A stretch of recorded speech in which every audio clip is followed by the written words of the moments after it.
Good afternoon, beloved. I hope you're having a great day today. It's bright and sunny outside, not necessarily warm. Certainly, though, warmer than it will be this weekend. So, I do hope that you have got all your blankets washed and ready to bundle up to keep out the cold this coming weekend. I want to take a moment today and talk to you about traveling. Traveling. Yes, traveling. Have you ever thought of the Bible as a book about traveling? Think about it. In the book of Genesis, we have Abraham being told to go to a country that he knows not, and he travels. His sons travel. Both of his sons travel. But then his grandson and great-grandsons are continuously traveling. The book of Exodus is a story about travel. And really, Leviticus, Numbers, and Deuteronomy all cover parts of that travel. You get into Joshua and you've still got more traveling as the nation of Israel in the Promised Land expands and takes its shape. But then you get into the histories and you find once again that these are people on the move. This time not by their own choice, but because they are being exiled, first to Assyria with the northern kingdom, and then secondly to Babylon in the southern kingdom. And then you have a whole other story of them traveling back.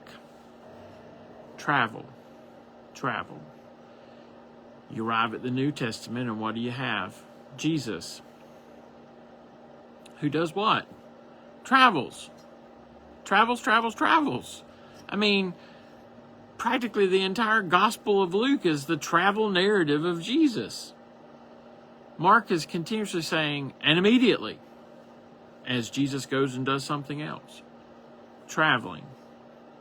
And then you get to Jesus' command to do what? His last words are for his followers to travel. And then the book of Acts is one in which his followers do travel. They're continuously traveling as they spread the gospel. And you are with Paul on his first, second, and third missionary journeys. And really, if you go into the remainder of the New Testament with the epistles, those are all written in the midst of travel, back to places that they've already been. Traveling.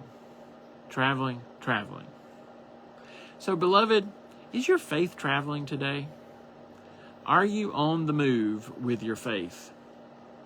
And let's put it a bit more concretely. Is your faith evolving today?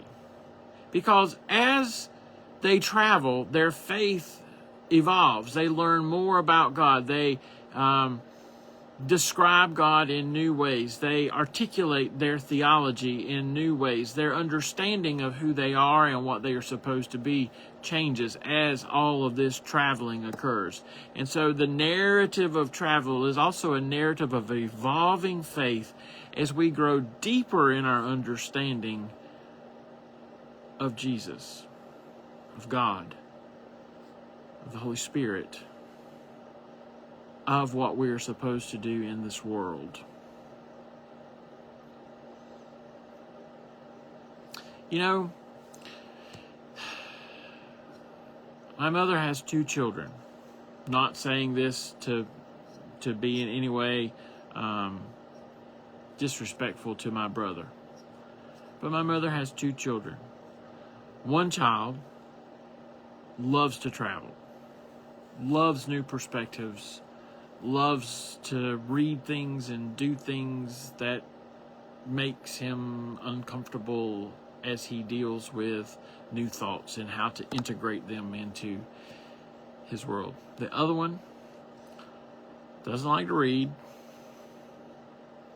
and doesn't like to get off the hill on which he was born.